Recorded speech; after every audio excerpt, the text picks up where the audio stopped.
A lot in baseball has changed since the 8th of July. Trust me, you're going to understand what we're talking about. Since the 8th of July, the fates of several teams have gone up in smoke or caught on fire. This is Locked On MLB. Hello, baseball fans, and welcome to the Locked On MLB, Locked On Diamondbacks crossover that we do every single week. This is the show where we bring the minds of Locked On MLB and Locked On Diamondbacks, and we morph them, we Voltron them into one beautiful mind of baseball to talk about the events of the day. I am your co-host, Paul Francis Sullivan. Please call me Sully. Thank you so much for making Locked On MLB your first listen. Or maybe your first listen is Locked On Diamondbacks, who's hosted by this guy right over here. What do you have to say for yourself? Well, I would want to say, just follow me on Twitter, my personal account, at CreatorThomas24. Could always use more followers on there. Could use more followers for the show account. Look up Locked On Diamondbacks, both Twitter and Instagram. And hey, also hit that follow button on YouTube, Locked On Diamondbacks as well. And of course, we're on all your podcasting platforms. And if you want more followers, make sure to say your name. And your name is? Millard Thomas, baby. That's right. That's why you don't have all the followers. People go to the search engine. Where is the Locked On Diamondbacks hunk? And you can't find him. Yeah. What can you do? Him. Yeah. But anyway, what we're doing, thanks so much for making us your first listen. You can follow us at Locked On MLB Pods on both Twitter and Instagram. I'm your pal Sully, but Sully Baseball and Sully Baseball on Twitter. Sully Baseball Podcast on Instagram. So yesterday I dropped an episode. I gave you all a little fun Sunday bonus there. We talked about Wynton Bernard, the feel-good story of Wynton Bernard, who was the Colorado Rockies outfielder who made his debut at age 31 and had a FaceTime message that made you cry like you were watching 15 Hallmark movies simultaneously. If you want to feel good about that, check your podcast feed. That dropped on Sunday. It's probably there Monday morning. So let's have the feel-bad story of the weekend. One of the biggest stars in baseball who's been injured and is looking to make a comeback for a playoff-bound team. Not so fast. Fernando Tatis Jr., last year's National League leader in home runs, one of the most fun stars in baseball, suspended for the P, the E, and the D's. Thoughts, Millard Thomas? Yeah, let's change his name from Fernando to Fraud Nando because he's now on my steroid shit list, Sully. Okay, I'm not going that far. Whoa. We're getting an explicit rating. Yeah, we won't go that far, but it does suck for the Padres. I mean, if you're a Padres fan, you're just like, whenever it feels like we're building towards something, whenever we got a little bit of momentum as a team, we just traded for Juan Soto. We got a couple of all-star level players at the deadline. We got Josh Hader.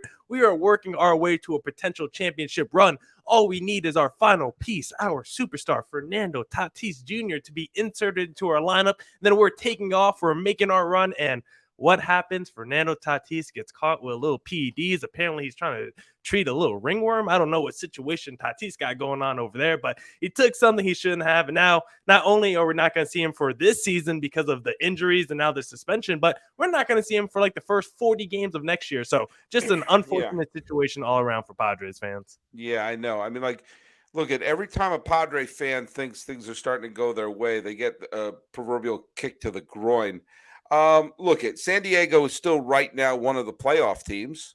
They won the Juan Soto sweepstakes and the Josh Hader sweepstakes. We forget that they arranged to pull that one off too. I don't think anyone knew those were sweepstakes. I think that was. I know that was. They won the Bob Melvin sweepstakes. No one knew he was up for grabs. I mean, like they're a star-studded team, and they're probably going to make the playoffs. But I gotta stress probably because the National League wild card has some teams that are on, that are on the periphery right now. And look at right now, as of this recording, the Braves are the top wild card team. As of this recording, the Padres are only a half game ahead of Philadelphia for the second wild card, and they're actually tied in the loss column with Milwaukee, who is chasing St. Louis for the National League Central. But there is a real scenario that if San Diego has a slump, that Philadelphia, who are maybe getting Bryce Harper back pretty soon and have been playing great baseball recently. Granted, they've been beating up on some bad teams, but still, that's one of the things you have to do. You have to beat the bottom feeders. Remember, the Phillies go off to that rotten start that cost Joe Girardi his job. There is a scenario where the Padres could once again nosedive and miss the playoffs. The Brewers have good pitching. St. Louis is a good team. Philadelphia is a good team. There is, and they are not so. They're tied in the loss column with Milwaukee, and Philadelphia is actually one game less than them in the loss column. So the scenario that has the Padres having their second annual crash and burn nosedive out of the playoffs is sitting there, and it's going to show a great amount of resolve from this club to see, do they keep winning with this terrible piece of news that, don't have it hamstring them. Yeah, that's what makes the situation so frustrating, because it's not like an outlandish take to say, what if the Padres just nosedive out of the postseason race? Because we saw this just last season in the second half, where a very good first half Padres team just nosedive in the second half, and then they miss the postseason entirely. That could definitely happen again this season. But if you believe the Padres were maybe a championship World Series contender before the trade deadline, then I don't think this news should really affect your expectations for the Padres the rest of the season, because they did get better at the deadline. Whether Tatis is there or not, if you thought this was a World Series team before the deadline, just missing Tatis, well, after the deadline, they still don't got Tatis, but they added Soto's, the Haters, the Drury's, the Josh Bell. So if you like this Padres team before the deadline, I don't think this news should really change your opinion of this team too much, because they got so much better after this deadline. I really think if this Padres team was to not make the postseason, I don't think it would be because the Padres nosedive or anything like that. I think it would be because of the other teams you mentioned, the Brewers, the Phillies, one of those teams getting hot. Like if you said, like what you just mentioned, if the Phillies got Bryce Harper back and then they went on some sort of run, I think that'd be more likely for the Padres to not make the postseason. Another team getting hot as opposed to the Padres getting cold. The Padres are on pace to win 90 games. That's Sure. where they are at right now. So they'll be right there. Yeah. And they're playing roughly, as I said, roughly as well as St. Louis and as Milwaukee and as Philadelphia. The fact that St. Louis made some really good trade deadline moves, kind of under the radar moves, how we all talked ad nauseum about how last year's biggest moves weren't the most heralded moves, but it was the Solairs and the Rosarios and the Petersons. Well, it looks like the acquisitions of Montgomery and Quintana has given St. Louis a really solid pair of starting pitchers to go with what is already a pretty good pitching staff. And we saw Adam Wainwright is ageless through 9 innings the other day in a losing cause, but to Milwaukee. It's going to be interesting for San Diego. Now this is being dropped on this episode is being dropped on Monday. The Padres are indeed idle on Monday, so they don't play again till tomorrow. And I got to check. Actually, I got to check the schedule to see who the heck they're playing. But they're playing the Marlins, who just got swept by Atlanta. But one thing about the Marlins is they're not a great team, but they have very good pitching. Yeah. And when you have a team where it has the Cy Young front runner, and they have going on Tuesday Cabrera, who pitched a wonderful game his last game. Mania is pitching for San Diego, and Mania's been up and down. Sometimes he's looked like the great pitcher he was in Oakland, and sometimes he's stubbed his toe. They really better hope that the offense has gelled, because they're going to go to Miami and play, face some decent arms, and this is not a drill for them. They have to play well against these teams, and they have to beat the teams they're supposed to, because they can't afford a single slip up. Yeah, and the Marlins are not going to be any easy task, like you just mentioned, because that pitching staff is going to be nasty. And right now, the Marlins are just kind of playing around with their roster, calling up and sending down a lot of dudes. So they're going to be trying some younger talent, most likely, against the Padres team that might not be someone that's normally in their lineup. And this Padres team, like when they first, got together after the trade deadline, it took the offense a little bit of time to coalesce and just, start to gel together. And recently, over the last 4 or 5 games, this offense has been pretty explosive for the Padres. They've gotten really good recently against the Giants team. They put some 7+ run games together. They had 10 runs against the Nationals. Like, those aren't great teams, but at least we're seeing this Padres team, this offense starting to form together as they start to play together more. So I think this Marlins matchup will be tough, but I do like this Padres team still going forward. I think as they play more together, they're only going to get better. The Tatis news sucks, but I just think this team is too good and too talented with what they did at the deadline. Like, I would still be pretty surprised overall if this Padres team did make the postseason, because I still like their chances of even making the World Series, even with teams like the Dodgers and Mets in the National League. Yeah, I have a hard time seeing anyone other than Dodgers or the Mets going in. But then again, last year I didn't think someone other than the Giants or the Dodgers were going to make the World Series either last year. So we can always be surprised. Yeah, if you get to 90 wins as the Padres and you make the postseason, like, it doesn't care what it looks like when you get there. Once you're in the postseason, anyone could win the dance. Yeah, I mean, there's still a long shot. Mhm. I mean, the surefire bet would be the Mets and the Dodgers. And if you're Of looking for course. surefire bets, head on over to betonline.net. It's the fastest and easiest way to check in on all your betting needs. Find all your favorite sports and events at the #1 online source for odds, lines, and games. Find reviews and news of every league, including Major League Baseball, the NFL, the NBA, the NHL, the combat sports. No, wait, there's no the there. Esports, no the there either. Even the golf.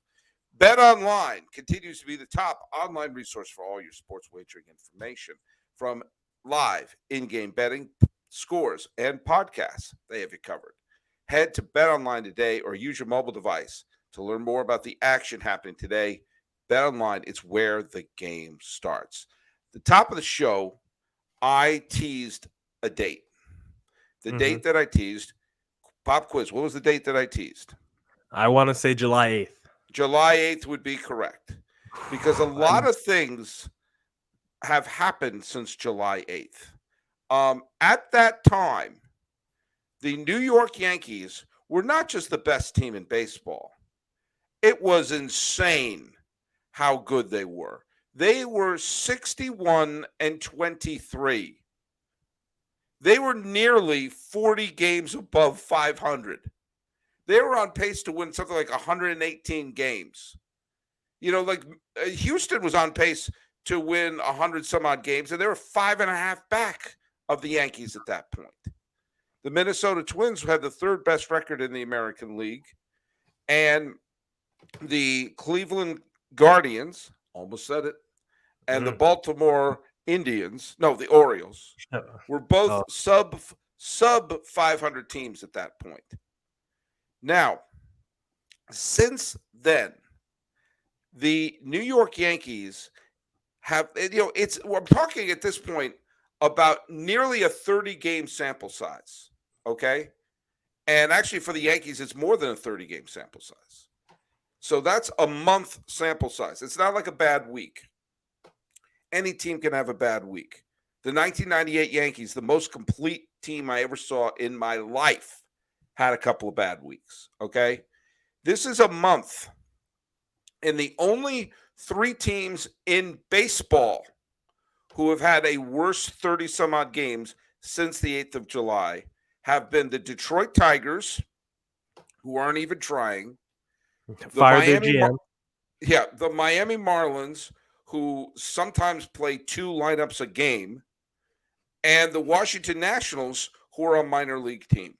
Yeah. That's the level of play that the Yankees have been doing since this. Now, what are the reasons? Now, of course, someone pointed out they've only won 2 games since trading Joey Gallo. Was Joey Gallo the glue? No, of course not. They've lost Michael King to injury. Michael King was a big part of that bullpen. And you take a look at that bullpen now, Clay Holmes, the first half of the season looked like Mariano Rivera, Raleigh Fingers, and Rich Gossage rolled into one. Guess what? He's coming back down to earth. And their bullpen has not been good. And in fact, in the series against the Red Sox of all teams took 2 out of 3 from the Yankees. they nearly swept them. Yeah. If they had 2 on and 1 out in the ninth, and they weren't able to use Holmes, if they had gotten a ball into the gap, they could have scored those 2 runs. This would have been a sweep. And as it was, it's still taking 2 out of 3. The Yankees have lost series after series since being at that point and on the 8th of July, that they have just been. I mean, look at it. I'll go to baseballreference.com, the single greatest website in the history of the planet Earth, and we'll take a look. They just lost the series to Boston, and Boston's not good this year. Okay, they lost the series to Seattle, who's a good team. They lost that. They got swept by St. Louis. Okay, they're a good team. They lost 2 out of 3 to Seattle at the beginning of August. They haven't won a series this month. We're halfway through this month. They have not won a series this month. That's tough to do. If you're a team that, it's tough to call this disastrous because they're still in first place. There's no way they're not going to win the division, and they're still on pace to win 101 games, which if I surveyed 1 million Yankee fans at the beginning of the year said, would you be happy with a 101 win season? I would get 1 million yeses. So it's not like this has devastated the team, but there is no way anyone could look at this Yankee team and think that they are the front runners in the playoffs. And if you are a team like another team that has a significance since July 8th, the Cleveland Guardians, with the potential to play the Yankees in the postseason, I would be salivating. Thoughts? Yeah, I mean, the Yankees haven't looked pretty recently, and right now, I'm sure if you're a Yankees fan, like pretty much all our conversations at the deadline were like, man, if the Yankees go 500 the second half of the season, can they still win 130 games or whatever they were on pace for if they win 500 the rest of the season? Like, you could just throw those numbers out because basically it's like if the Yankees are a below 500 team the rest of the year, what is their record going to be? Because right now, the second half of the season, the Yankees look like one of the worst teams in baseball. You said it, since July 8th, this Yankees team is not good. This Yankees team is worse than my Diamondbacks team because the D-backs have won a lot of series since this All-Star break. They're actually on fire right now. But let's get back on the Yankees because if you're the Astros right now, you got to feel like the king of the American League because heading into the second half of the season, this Astro team has taken off. Their pitching is looking great. They acquired some bats at the deadline, and this team is looking really good. The Yankees, meanwhile, have gone the opposite direction. And I think one big reason why they're not playing as well because you look at their offense, specifically over the last 10 games, I think they've only scored more than 3 runs twice in their last 10 games. And I have to feel like missing a guy like Giancarlo Stanton has to matter for that Yankees team because he's been pretty good so far this season for that Yankees team. But even outside of him, like the pitching just hasn't been the same since the All-Star break. Guys like Garrett Cole and the Hermans and the Tyones, like their pitching hasn't been great since the All-Star break in terms of run prevention. The offense also hasn't been great. Like, I feel like when you look at the Yankees game log post All-Star break, the days where their offense is good, their pitching isn't good. And then the days the pitching is good, their offense isn't showing up. So right now, this Yankees team is just not playing together when you look at all 3 levels. It's not what you want to see in the second half of the season. Going into the postseason, you want to feel confident. That's when you want your team to get hot, kind of like the Red Sox last year. They were really hot entering the postseason, and they were able to keep it going with that offense, really blowing out teams early in the postseason. For this Yankees team, you don't want to feel like you used all your gas in the first half. Aaron Judge's MVP season, like he's still playing like an MVP in the second half, but overall as a team, you don't want to feel like you used all the gas in the first half. Like when you look at guys like Garrett Cole, the last couple years, he's been a better first half player than second half player. So if you're a Yankees fan, you got to feel nervous heading into the postseason. I don't think the Guardians are a team that will make you nervous, but if I have to face the Astros at some point in the postseason, if I'm a Yankees fan, yeah, I'm terrified of that matchup. Well, I'm going to get to the Guardians in the third section here. But when one thing that I will say that, and one thing I really agree with you is that there have been times where the Yankees bats have been really great, but the pitching has not been terrific. I think actually, if you saw the pitching of the Red Sox series, it was pretty good from the Yankees. Tyon pitched pretty well. Herman pitched pretty well. Heck, even Montas, who was terrible his first game, pitched well in Boston. Oddly, it's been their bullpen, and their bullpen the first half of the season was dominant. The best. And now, as I said, Holmes had a spectacular first half.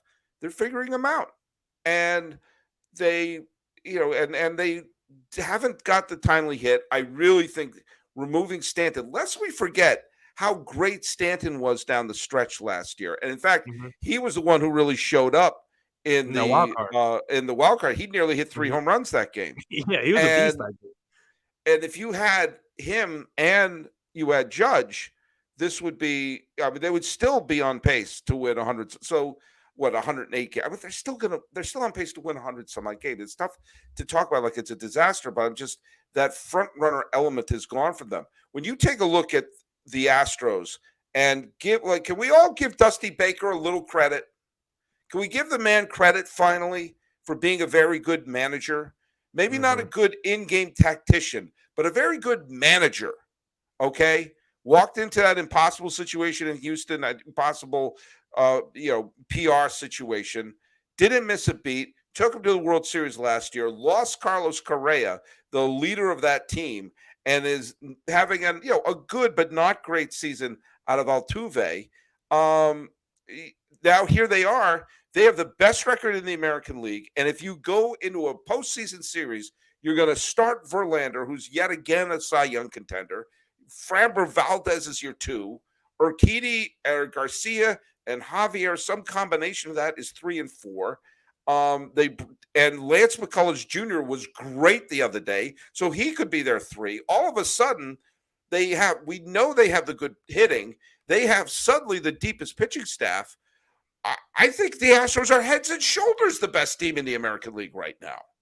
Yeah, when you compare it to the other side, it's not like they don't know Garrett Cole either when it comes to pitching. Like, they have that man in their building for a long time, so they know him. They also acquired Christian Vasquez, one of the smartest, guys you Right. have behind the plate, who's also been the American League East, seeing the Yankees, 19 times a year. So they've built this team basically to take down the New York Yankees. This is the team to take down Darth Vader. And the Astros have basically become the new Darth Vader because they're in the championship series basically every year since 2017.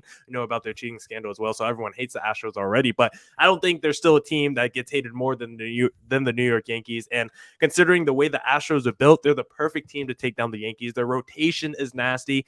Yordan Alvarez, I mean, if Judge wasn't having the season he was, and Yordan Alvarez didn't miss the time he did, he might be the MVP of the season as well because he's been so good this year. I mean, Jose Altuve is still nasty. So up and down, the Astros lineup is still going to be deep as hell. And I'm very excited for that American League postseason because I know you want to talk about the Guardians and stuff, but I'm still excited about some other teams in the American League that I think could take down the Yankees if they ever fought them in a postseason matchup. Well, I'm telling you something. If the Yankees don't win the pennant this year, I can't help but wonder if Boone will survive. Mm. Just because, I mean, at some point, the Yankees may have to do a job search and try to find the right person for it. And you know what? As you gear up and try to find the job search for your company, you may need to find the right people on your team to help your small business fire on all cylinders. LinkedIn Jobs is here to make it easier to find the people you want to talk to faster and for free. You know what? I've been recently hired and I had to throw my name out there and throw myself out there. And guess what? You join something like LinkedIn Jobs. I got hired very quickly because the right people found me. In fact, I got discovered by someone who found me in a search that wasn't the job I was applying for. And now I got a terrific job. I am the general manager of the Detroit Tigers. You can Wow. create free job posts in minutes on LinkedIn Job to reach your network and beyond to the world's largest professional network of over 810 million people. Then add your job with Purple H hiring frame to your LinkedIn profile to spread the word that you're hiring so your network can help you find the right people to hire. Simple tools like screening questions make it easy to focus on candidates with just the right skills and experience so you can quickly prioritize who you would like to interview and hire. That's why businesses rate LinkedIn Jobs #1 in delivering quality hires versus leading competitors. LinkedIn Jobs helps you find the candidates you want to talk to faster. Did you know that nearly every week, nearly 40 million job seekers visit LinkedIn? Post your job for free at linkedin.com/lockedonmlb. That's linkedin.com/lockedonmlb. Post your job for free. Terms and conditions apply. All right, let's go back to that magical date. Okay. That magical date of July 8th, 2022. Now, since then, the Dodgers won 25 out of 30 games. I think they're going to be okay. I think they're in the I think they're going to win the division. What do you think? You think they're going to win the division? Yeah, they're probably gonna win it. Yeah. Yeah, I think you can go to BetOnline and put a bet down on that. By the way, the Mets have won 23 out of 31 games. They're putting the aft thrusters on. The Braves have won 20 out of their next 31 games. So this is a month sample size we're talking about. And some of the teams that already were in position to win have put themselves in a good position. But you go back on July 8th, the Cleveland Guardians were 1 game under 500. The Baltimore Orioles were 3 games under 500. Since that date, those two teams have the Orioles and the Guardians have the best records in the American League since then. Okay? Cleveland's won 21 out of their next 32 games. Baltimore's won 19 out of their next 29 games. So you have these two unlikely teams. Baltimore's, of course, insanely unlikely. I think, and you know what? I know it's really hard to make acquisitions right now, especially with the trade deadline passed. But there's 2 players that if there's some way, just some way, the Orioles can acquire Trey Mancini from the Astros, he would be a great fit in Baltimore. And I think they need one more reliever. And if they could somehow manage to pry loose Jorge Lopez from the Twins, those would be just 2 huge pickups. I'm going to say that every day for the rest of the year because the fact that they sold while contending, yes, they got a mess of pitchers. They got 5 young pitchers that they put into their staff. Who knows? That could be the next Jim Palmer or Mike Mussina. I don't know, but they needed those 2 players to contend now. I digress. The Cleveland Guardians have done everything right since that day. They've pitched well. They've hit well. Their pitching is firing on just unbelievable cylinders. We saw Justin Bieber. Jesus Christ. I'm sorry, I'm a believer. What do you want from me? You saw Shane Bieber pitch brilliantly on Sunday. Tristan McKenzie has had some great games recently. You saw Cal Quantrill has pitched great. Clase is a fantastic reliever to close games out. They have some depth in their bullpen, and they're starting to hit.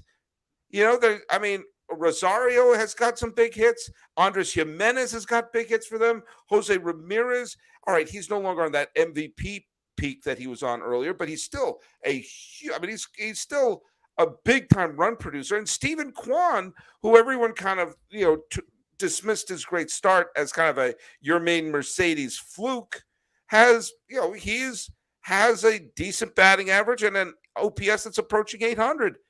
This team can hit with that great pitching. This is exactly the kind. I know you say the Mariners are a bigger threat. Maybe I'll just scream from the mountaintops, but I keep seeing, geez, this team could pitch and hit, and all they'd have to do is win 1 game on the road in a division series, and they'd get the other team on the ropes. I'm sorry, I think of them as a threat.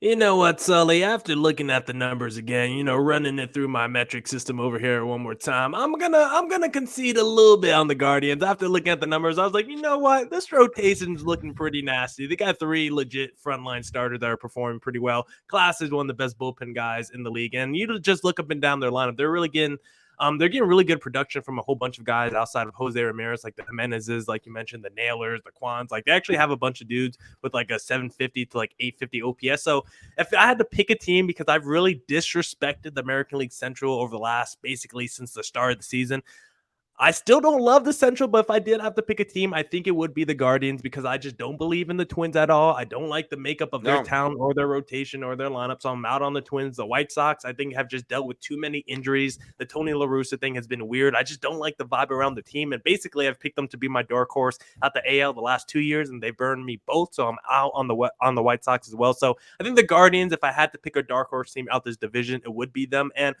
I will put them on the same level as the Mariners when I'm looking at dark dark horse teams in the American League because, like you said, I think you make a great case. I think this Guardians team is kind of deep. Like, they might not have a ton of star power outside of like Jose Ramirez, but they got just a lot of dudes. Like Shane Bieber is a star, but they just have a lot of just solid major leaguers, a lot of dudes. So I do like that team up and down. Actually, a lot the more I look at it. And I don't know if they could take down a team like the Yankees, but they did get in a postseason matchup. Like, I kind of like that rotation of the Guardians better than the Yankees with how they're performing in the second half. Yeah. I mean, the Mariners, one of the things that could happen with the Mariners if they get into a short series, first of all, these are teams that have to get past that wild card round. And of course, that would probably something we have to remember is that the wild card round is probably going to burn a team's 1 and 2 pitchers. Mm-hmm. And so you're probably going to face their, unless they play one of them on short rest, you're probably going to get their number 3 or 4 to start game 1 of the division series. But Luis Castillo and Robbie Ray are going to be pitching for Seattle if they make it into that wild card round, and if they get into the division series. But look at Ray, obviously Cy Young Award winner last year.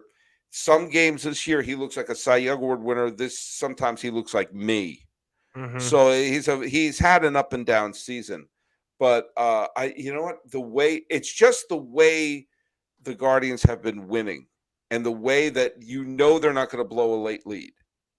And I made this point last week, and I say it again. This is the year I think that there will be a wackadoodle representative from the American League. I think that the Mets or the Dodgers have to be beaten that they're the teams to beat.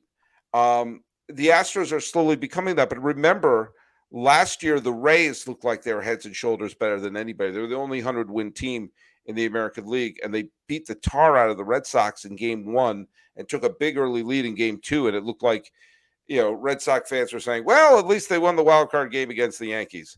And I just, a team like the Rays can be taken down. And I think a team like the Astros can be taken down.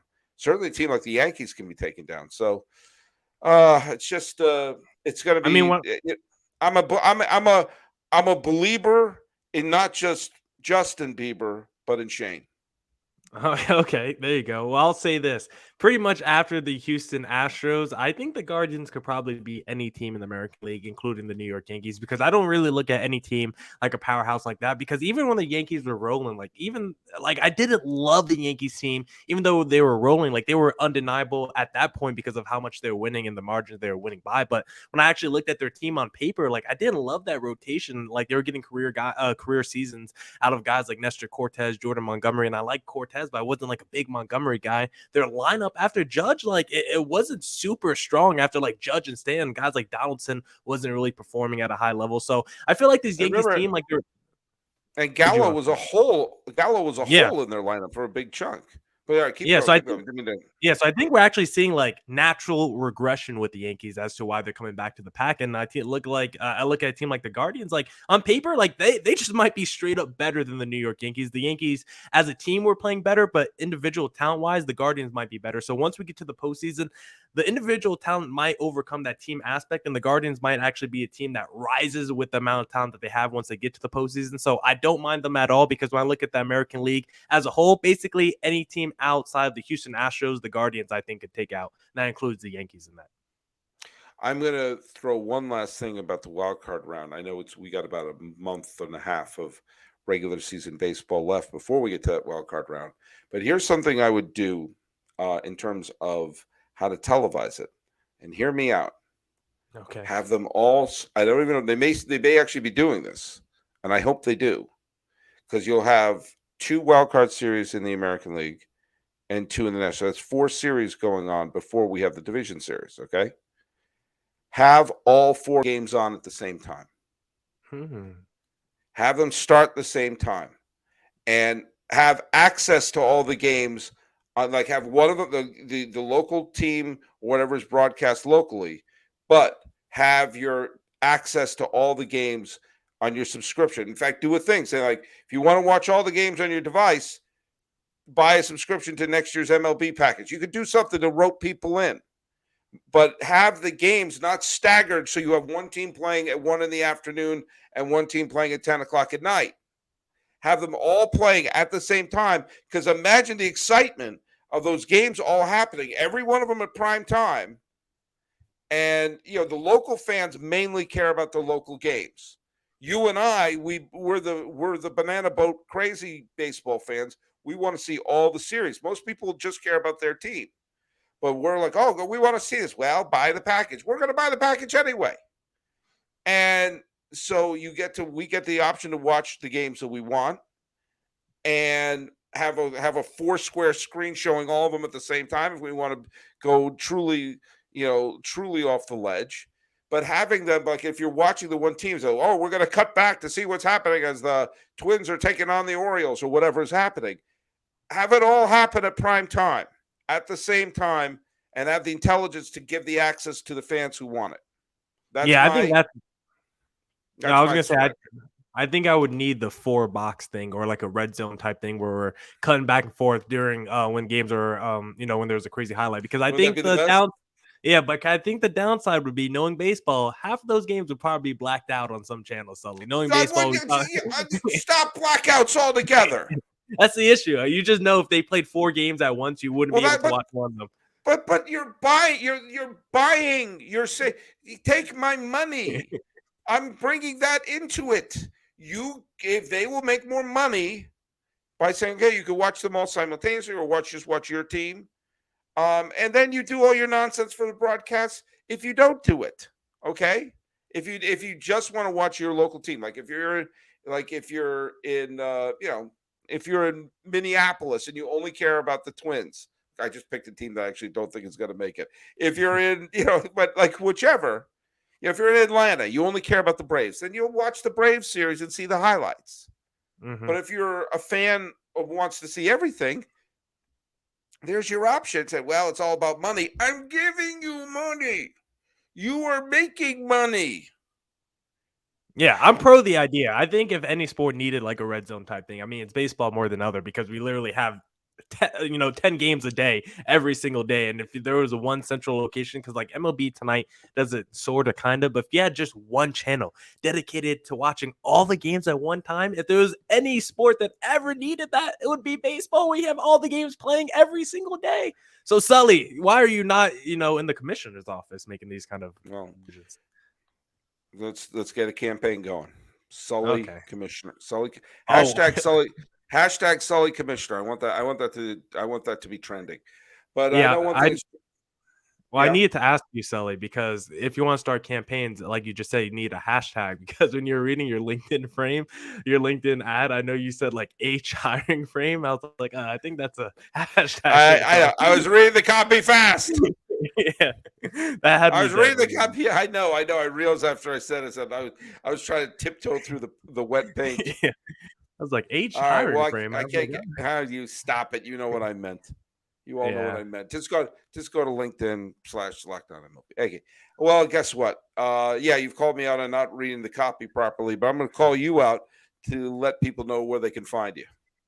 Oh, well, you can follow me on my personal Twitter account, of course, at CreatorThomas24. My name is Millard Thomas. If you guys didn't already know, that's right there on the YouTube video, because, of course, you guys are also subscribed to Locked On Diamondbacks on YouTube. And, of course, on all the podcasting platforms, you can also find the show. And you can find me. I'm your pal Sully. I'm at Locked On MLB Pods on Twitter and Instagram. That's the official show handle. And my personal one is right there on my lower third right there. I'm at Sully Baseball on Twitter. Sully Baseball Podcast on Instagram. Being nostalgic for July 8th, 2022, a very different time in baseball than August 15th, 2022. A little more than a month, and a lot of things in baseball have been different. One thing's the same. I'll be doing this every week with Millard Thomas of Locked On Diamondbacks. I'm your pal Sully. Let's fist bump and call it a good show. Thanks a lot, buddy. See you next week.